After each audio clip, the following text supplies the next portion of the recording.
cada corredor tua, mil secretos ten d'amore, que rías de maravilla,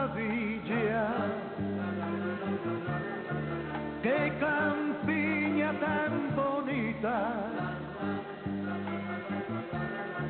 teus encantos, tua nobleza, todo mundo a ti te envidia.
mira pola outra, e calce foran platillos unha contra outra estoupada.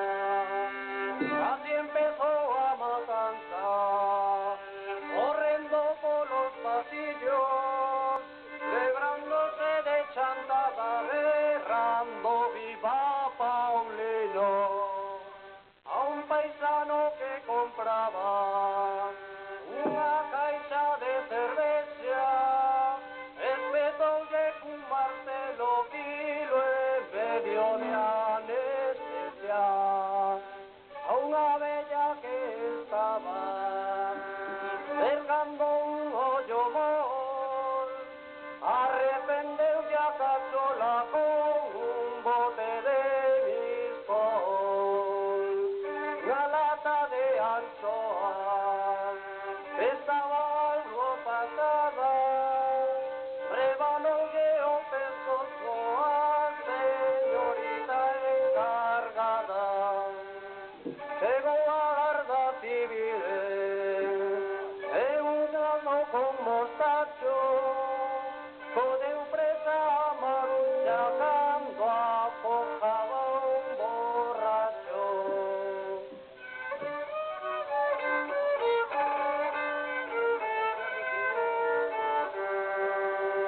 Así esta triste historia cantada, e que toda ela é certada, mula por rematada.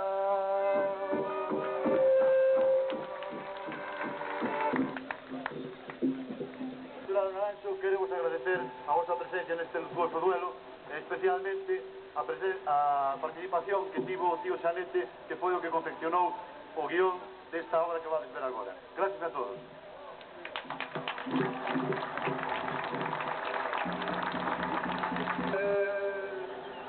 De morte pena, nun que dixo se cadra, impórtame un perinde.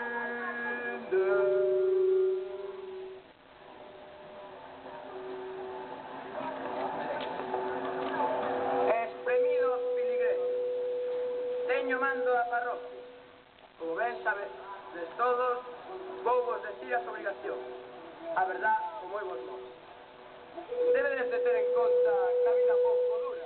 Eu estou na terra para pasalo como puro.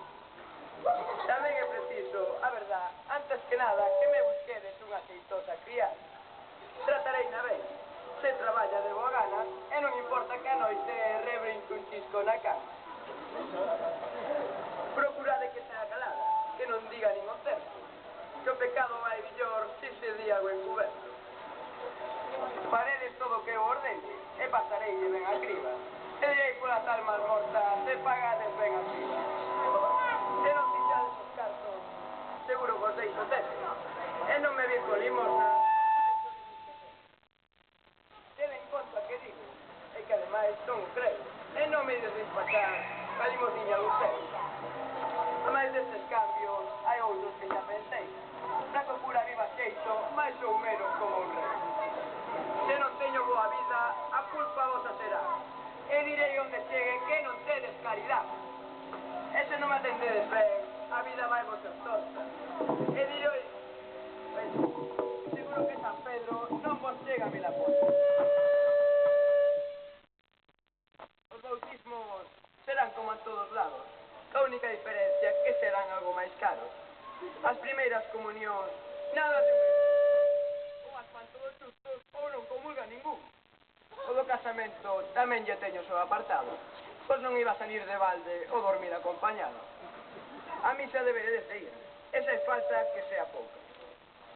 E pobre a bella que vai ás casas de roupa. Se son mozas, non importa, que prefiren estar dereitas para verlle ben as pernas as que as teñan ben feitas. No tocante aos enterros, non vai a descansar sin tarde. Despois pro funeral e un comorto na casa.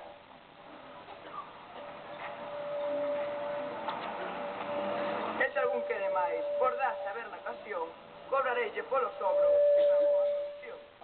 Na bendición da polas casas non pedirei esmolas, se procurades preso que as mulleres estean solas. Onde as haxa feas e bellas que me poidan estorbar, xa levarei o sacristán para que mas poida enredar. Da confesión, a verdad, vou ser taxar. Os homes irán pola reixa e as mulleres por diante. Bueno, as que sexan bellas e xa teñan pouco temple, seguirán pola reixa con costume de sempre. E os homes, vedo que facedes, xa que a vosa salvación depende, se cura que as mulleres ben a xeitos entenden. E non vos digo nada máis, que espero entendemento. O voso deber é ter o curiña contento. Que estades pensando mal, eu xa case mo temo. Pero mirade, eu non son o cura, son vos o demo.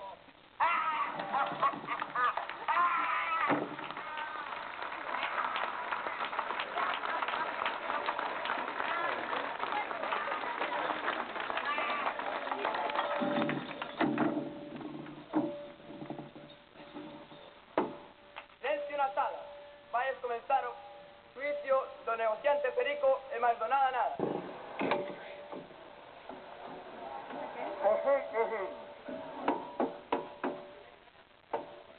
Como xuez deste distrito e nos exercicios dos meus empregos, vou ver de xugar un caso que aquí me expoñen os cegos. Para iso tiño aquí a miña dereita o acusador e a esquerda a defensa veremos como se enxeita. Non poñan moitos reparos se a cousa sae trocada. Tamén pasa na política e nunca acontece nada. Se non saio ben polas cousas por se quentes, terei en conta con democracia o parecer dos presentes. Os presuntos acusados que teño aquí no escrito son o nada nada e o negociante Perico. O demandante para clavar o estribillo está a prove Maruxa, que por mor das rebaixas sei que perdeu un fillo.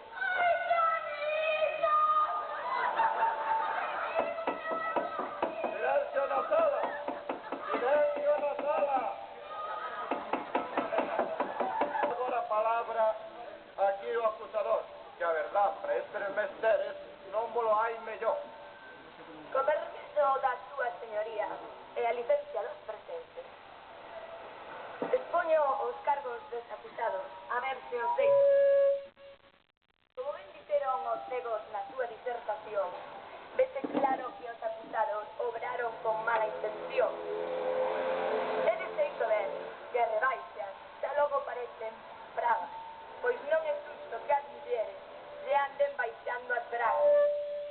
E a cousa non acabará aquí, e de seguir estamos de vos. Como poderán andar os homes baixándolle os pantalóns?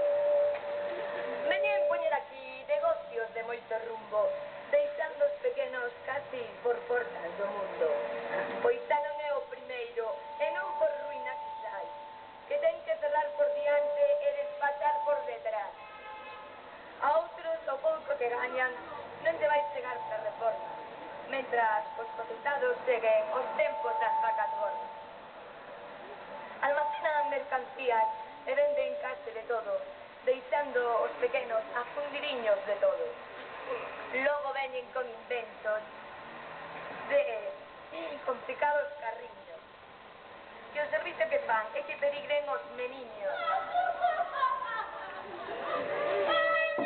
De las agresións, pero eso ten que ser. Quen é o que non se cabrea con ese proceder? Nos carros non hai control. Cada un leva os que queira.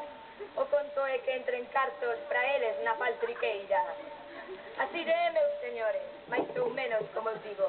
E pídose ao señor xuiz que presente o meu testigo. Que veña o testigo.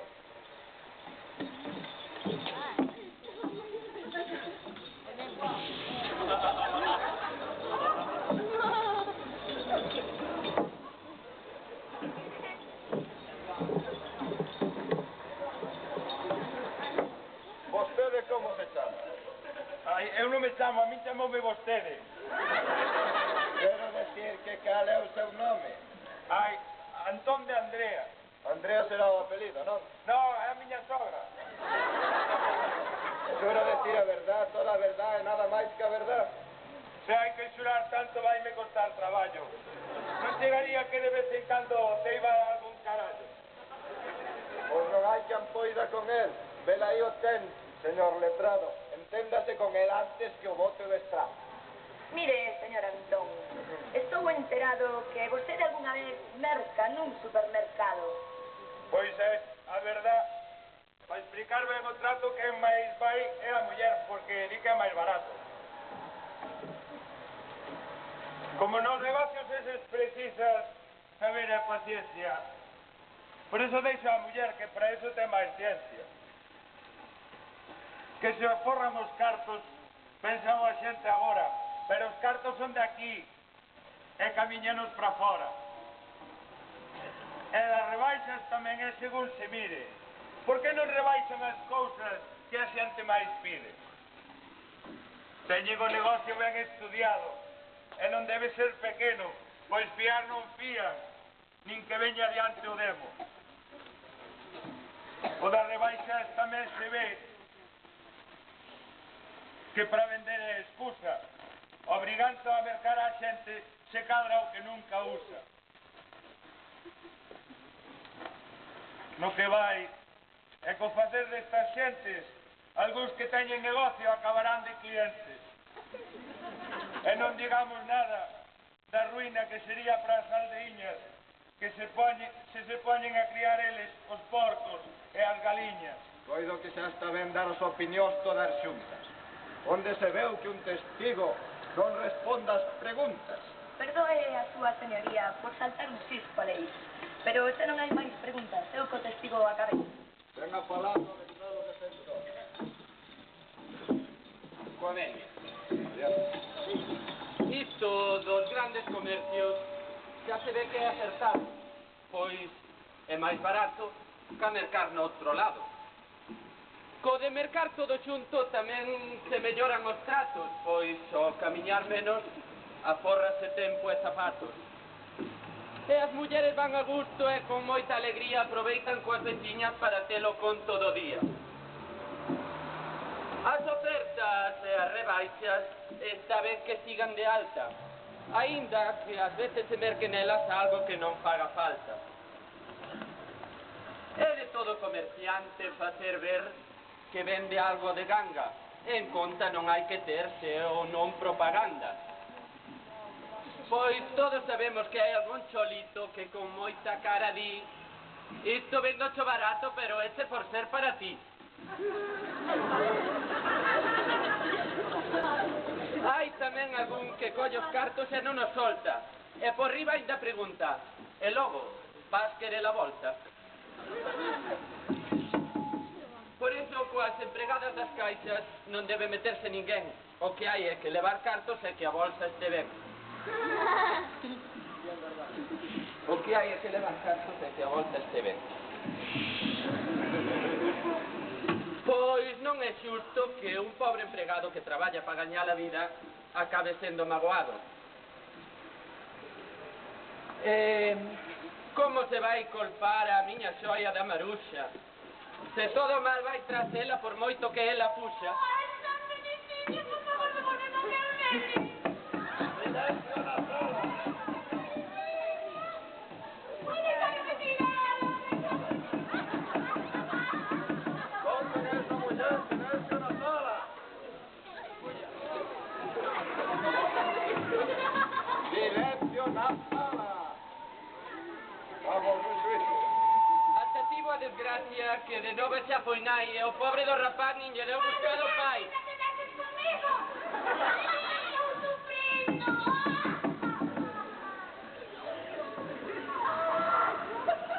É certo que perdeu o neno que era o seu cariño, pero non por culpa das rebaixas nin do demo do carriño. Por eso pido, señorías, que examinada a situación, dite para os meus defendidos a libre absolución. E co permiso da súa señoría, e para amparar o que digo, pídolle que chame ao estrado o meu axeitado testigo. Entro testigo.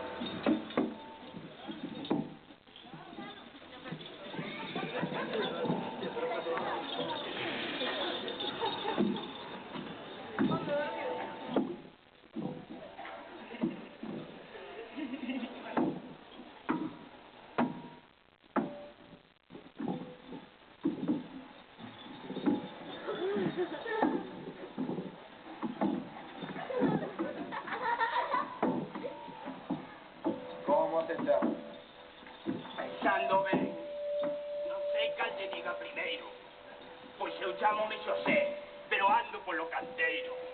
Xura decir a verdad, toda a verdad, e na máis que a verdad. A verdade o xurar, vexolle un chisco mal. Non podería prometer que disque que agora, que é igual. Os reparos que fai xa me parece mal socio. Non será vostede os testigos que veñen polo negocio. Señor, Deus me vaya, aunque pensando ben, a quen lle vai mal, ben mal un pouquiño de plata.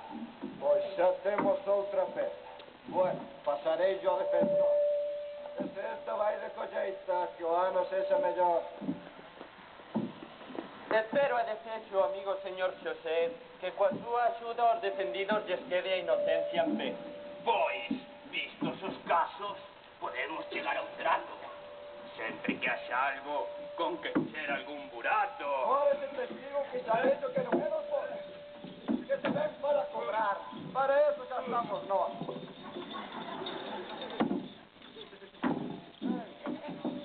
Pois vista a defensa, a acusación e as probas, veremos que conclusión saco aquí con tantas novas modas.